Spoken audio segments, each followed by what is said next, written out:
What's good with y'all boys? We back with another team vid update. What I got going on. The biggest thing you can see is obviously Drake May and Travion Henderson. They're back in the lineup. I did some of my Vic and I did some of my Bo Nix. The reason why I got rid of Bo Nix, because honestly, I'm not gonna lie, I feel like abilities don't even like work this year. Like this Dash and Deadeye, I had on Drake May, took it off. Not even just with Drake May, but just Bo Nix too in general. Like they work not even half the time, maybe like 25% of the time. Like there's times where I like pocket Deadeye would have been on with Drake May, not Drake May, but Bo Nix. Like it's a blue pass, but it's just underthrown and it's a pick, or it's a blue pass and then the pass takes him out of bounds, and it's like dog, like what are we doing? Even dashing Deadeye with Bo Nix, I would have it on Bo Nix and it would just be red or yellow. Too high and it's picked off, or too low and it's picked off. It doesn't make sense. It really doesn't make sense. Like it's not even 50-50 at this point. It's just like whatever EA wants to happen. It's basically just RNG at this point. I can't lie to you. That's why I'm back with Drake May because at least, but Bo Nix he was going for about over 1.5 million coins. So if I'm gonna get hold, I'd rather get hold for free. Then you know what I'm saying. Then get hold for over a million coins. That's just ridiculous. Like hold me for free. Like fuck it.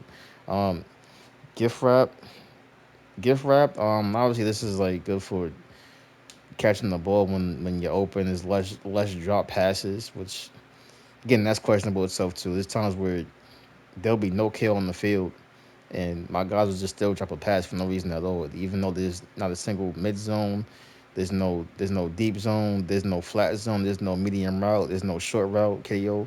It'll just be no kill on the field. My guys will still just drop passes. Same with tight out. This is good for tight ends. Same thing. They'll still drop these passes even though it's tight out and there's not a single kill on the field.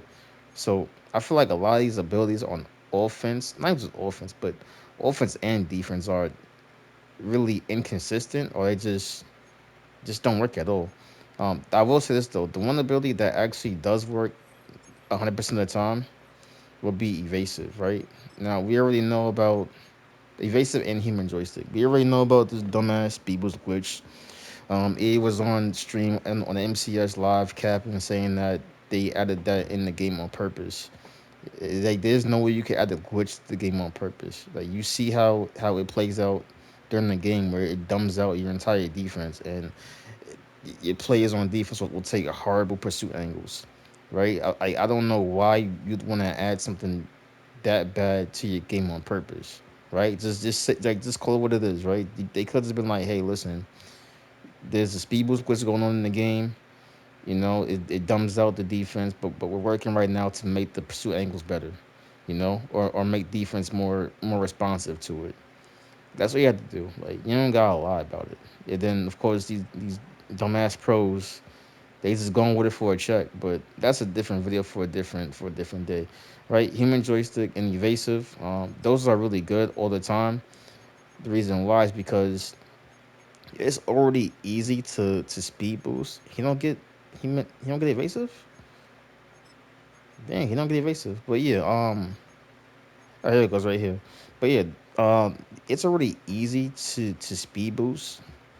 All this does, human joystick and evasive, all it does is just makes it like 1,000 times easier. Like you don't even gotta try. It'll just happen by itself 10 out of 10 times. Like you really don't gotta try it though. You could just close your eyes and do it now. Whereas without it, you kind of have to try, you know, and like know what you're doing. But again, you kind of don't need it, human joystick and evasive, because again, it's so easy to do without it. But human joystick and evasive just makes it just that much easier. So I would say that's probably the best ability for offense. If you could like get it around to everyone, this game's gonna get a lot crazier. Honestly, as the year continues to go on and we start getting faster cards and we start getting more AP increases for offense and we start getting more and more this kind of ability buckets, at that point you'll be able to have everyone on your whole offense with evasive. You know what I'm saying? And it yeah that probably will not be fun. Not gonna lie to you, just everyone's just boosting everywhere. Um, Kayshawn Booty, I gave him slot o matic. Can't lie, it's the same thing as dashing Deadeye, pocket Deadeye, and route tech. It just works when it feels it works when it feels like working. What's supposed to happen is like once you have the receiver in the slot or tight end in the slot, it's supposed to give you like better cuts. It's basically route tech, right? But it only works in the slot. Can't lie to you. I don't see it happen. Like, dog, it shit is like one out of every three plays, I might see it light up. It's shit crazy. Mac Hollins, I did give him route tech. Funny enough, I'd never see this shit light up on Mac Hollins. Never see it light up. Like he rarely gets open, even when his press man coverage is so wild to me. This game, um, and then Mason Taylor, I gave him route tech as well too, right? Again, something with him, it works when it feels like working. And then the O line, I know I gave identifier to David Andrews and then Joe Staley. I'm not gonna lie, I'm finna sell Joe Staley. Tough nut for 0 AP, increased blocker resistance. This is a LTD by the way for like over 1.5 million coins. I literally watched him get beat 3 games in a row by cards that were Autumn Classic, not even Zero Chill. So now I'm right here, facts. That's just pissing me off. This shit is wild. It's actually wild. It's wild. And then on defense, right? I had a theory. I feel like it's working. I feel like it's actually working because I haven't seen like any big runs get ripped off so far. I'm gonna get to that though, but first I gotta address the elephant in the room with Taylor Mays, right? So Jalen Hawkins, 1 AP pick artist. Gronk, I gave him lurk guards, 1 AP. Cam, same thing. I brought him back as a starter over Tavai. I feel like Tavai just doesn't play properly like, as a CPU. I feel like the CPU just doesn't play him properly. Even though he had 9-1 play like a 9-9 zone, it I, I just see him too many times just dumbing out, just standing around, just not covering nobody. Whereas Cam is the same way, but at least like if in like a 1 AP lurk artist, so maybe he'll try to animate. You know, I don't know, maybe don't really know. Now Taylor Mays, his card got nerfed. His card got nerfed. Like this whole week, not even this whole week. I want to say like these last 2 days. I just been noticing just a drop of production off of this card, like seemingly out of nowhere. Like it was all good this past Thursday, this past Friday, but once matter of fact, I say that back. I want to say it started on like this past Friday. His card would just stop animating now for picks. Like he has pick arts on 2 AP. Like it would just he would just not animate no more. And I would see him like just get mossed by guys like Ocho Cinco from Zero Chill, Jerry Judy, like just cards that he shouldn't get beat by. Like they was just moss him. And then last stream he just doesn't turn his back around and run backwards. He'll keep backpedaling as the receiver runs right by him. It's just so weird to me, like why EA does that. They'll just make cards play worse as the year like as the year goes on. Like it'll make more sense. Whereas if I bet the year went on, now we have more cars coming out. Now we had like 99 speed, 99 Excel cards, so they just run right by him, right? But that's not even the case. It's just this car will just play dumb now because of just the coding that EA will do to make you, you know, upgrade your team and get a new strong safety. It's really stupid how it, like in the course of just 2 or 3 days, he goes from playing really good to just playing just awful to the point he has to go. And look at his stats: 96 speed, 96 excel, 91 play rate, 99 zone, jumping. What's it jumping at? 99 jumping. But then, like these last couple of days, I've never seen him jump for a pick anymore. He just will not jump for a pick. Like it would be a pick right there for him to go get, and he just will not jump, even not click on and not clicking on. He just will not animate at all for a pick. So like definitely watch out for that. EA has has a tendency to like nerf cards and make them play worser. As the year goes on, as more cards drop. Also, not just that too, but um, some cards will lose like their special boost Like once a promo ends, like for instance, right? I remember when Zero Chill first ended, I was questioning why Don Terry Poe was just dropping like literally every single pass, and he'll be wide open, and then the minute he would just get tackled, he would just drop it. And the reason, and what I realized was this. I'm gonna show you real quick. 15,000 training. Damn. Maybe I won't show you that. But point is this, right? You look at his catching, right? You look at his catching. Once it's like fully maxed out, it's at an 80, and it goes to a plus 280, right? It's like 82. So back during Zero Chill, I believe he was at like a 90 plus for catching and catching in traffic, but because it all ended, he lost all of that. Like he lost. Um, he still has the speed, right? He still has decent speed, like decent speed and acceleration, but the catching, the carrying, catching traffic, all of that just went away because, like I said, Zero Chill ended. So that means his card for Zero Chill just got nerfed to hell. So definitely watch out for that. But other than that, like there'll be a plethora of cards where just, like I said, as the year just goes on, EA just has a way to make you either go out and spend your coins or spend your actual money to go replace that position, right? And it's unfortunate. I feel like it should just be based on because of, hey, he got beat because this card is just that faster and has better catching. Instead of it being, all right, we have to nerf these cards now because we need you to go out and buy new cards. I hate that approach. Stephon Gilmore, it's pretty decent for me. I haven't had no complaints. Randy Moss, hit or miss for me. Revis has times where he's just a complete idiot and won't play his own properly, and times where he's just jumping routes, and there's times where he won't jump anything and just he won't animate or do anything. Don't get it. Again, he has pick guards 2 AP. Look at his stats: 96 speed, 96 excel. Not for 98 excel, 99 zone, 90 play rate. But there's times like I say, he won't do anything like at all. And then now, I feel like this is actually working, right? I feel like my theory is actually working. What I did was I kept Milton Williams with double or nothing. You could change this for maybe inside stuff or interior threat for when it's a run up the gut like a halfback draw or halfback zone or whatever, or what's that shit called? That I forgot what it's called. But yeah, like any play with like the running backs like going up the middle, um, anything with like interior threat inside stuff, you could do that instead of double or nothing. In fact, I would do that instead of double or nothing.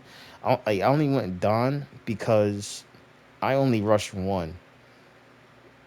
Because like I said, blitzing in this game is pretty bad.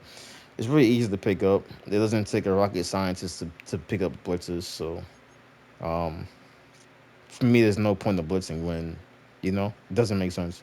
But yeah, Milton Williams with Don. And then what I did on the outside, on the edge rushers, I give them both run stopper. Right. I want to give them no outsiders, but I don't got the AP for it. And Richard Seymour doesn't get it. Discounted right here for 1 AP. I believe over here it's 2 AP. Where's it at? Does he not have no outsiders? Right here. Yeah, it's 2 AP. So I couldn't fit it on. So I went run stopper on both Richard Seymour and Hassan Reddick. And what I'm noticing is I'm not really getting beat in a run game like that, by boosters. So I feel like my theory from Zero Chill is correct. Like once we start getting stuff like no outsiders discounted, and we could stack it with run stopper, and then we could stack it like on our D tackle with inside stuff into your threat. I do feel like that will help defense against that whole speed boost glitch meta, right? At least for the run game. At least for the run game. Now, if they throw a RPO or the slant or drag, yeah, good luck. You know what I'm saying? But I do feel like this is helping against that whole running back boost. I have not gotten beat by that, you know. Um, since I added Richard Seymour to the squad, so that's about it really with the squad. Like I said, I'm gonna set a left tackle. What's his name? Joe Staley. I feel like he's pretty much worthless. Can't lie to you. Um, which is funny because the right tackle that I had since Zero Chill, he plays better than Staley. The right guard too. I feel like the right guard plays better than Staley too, and he's a 91 overall. It don't make no sense to me. Even Trent Williams from Autumn Classic, I feel like Trent Williams played better than Joe Staley. I'm not gonna lie, at times that he will get bullied by Lawrence Taylor, Trent Williams, but at least like he would hold his own more often than not. I feel like I feel like Joe just gets beat every play. I don't get why, but like I said, I feel like these abilities this year they're really just not good. They really inconsistent. Like they work when EA wants it to work. You know, I have no idea. I have no idea like what you even do at this point. Um, Granted, I haven't played a game of ranked, right? I do know that there is a difference in how the game plays versus all Madden and all Pro. There's a huge difference between the gameplay. Huge difference. Granted, pursuit angles are still shit, in all Madden, but they're a little bit better. Just a smidget better, right? But I do feel like defense plays a smidget better in all Madden versus all Pro. So I haven't played really too much all Madden season 5. So, you know, I really can't tell like how bad defense truly is. But I do know in all pro, it's a dumpster fire. It's a dumpster fire. And what I've seen from the MCS too, this is a dumpster fire. You can literally do anything you want on offense, you know, and it is what it is. But that's really about it. That's my update for the squad. I only won one event so far out of season 5. Like this event has not been kind to me. I don't want to say I'm playing sweats because I'm not playing sweats. It's just the way the game plays. It's just the way the game plays. Like for instance, right? And this is a fact. You could play against someone that has a team full of game time players, and that game will come down to the wire. It makes no sense. Just because of one, how short the quarters are, which I'm not mad about. It's like I'm not mad about that. Is like what I wish they would have did was just keep it how they had it with Zero Chill, right? In terms of the difficulty wise, keep it on all Madden. Because again, you could tell if it's all Madden versus all Pro. All Madden, you can't see the previous play art on the top right of the screen. You know why you picking the play, and you can't see the run gaps. Whereas like, all right, red side means don't go there, and then green side means yeah run that way. Like you can't see that. No, you can't see it at all. You can't see it. That's how you know you're playing all Madden, right? And also defense does play actually kind of better versus all pro, but I wish they would have kept the points you get for defense. I feel like that would have made this mode better. I feel like that's what this event is lacking. Cause if I'm not mistaken, Zero Chill was 2 minute quarters as well. No, I'm lying. You started from the third quarter, I believe. But like I said, what made it good though was the fact that you gain points on defense, you know, and offense, by hitting certain goals. Like for instance, I remember at one point, for the Zero Chill event was a hit stick was +2 points. I think a pick was +4 points, and you take away points from your opponent. They need to just stick to that theory. They need to keep it like that. Like going forward, they need to keep it just like that. I feel like that's the way events should be played, at least for this year, because the game is just so busted. If you play against someone that knows what they're doing with like boosting and whatnot, the odds are you won't see that ball until the next half when they kick off to you. But I feel like they should keep it just like that. Go back to Zero Chill. They had it for Zero Chill where you got points on defense, +2 for hit stick, +4 for picks. -4 for picks as well, a +4 for what's it called? I think for fumbles, and then I think +2 for sacks. They need to go back to that method. That way, at least if someone's trying to chew clock on you, you could at least try to punish them with hit sticks and sneak points in. That's my thoughts about it. But yeah, that's about it. Y'all be easy. Y'all be safe. So it's God bless. Listen, I have no idea what to do right now for season 5. I only got, like I said, I only got one event token so far. Yeah, it just hasn't been counting me. I'm gonna see y'all tomorrow. I'm gonna holla at y'all.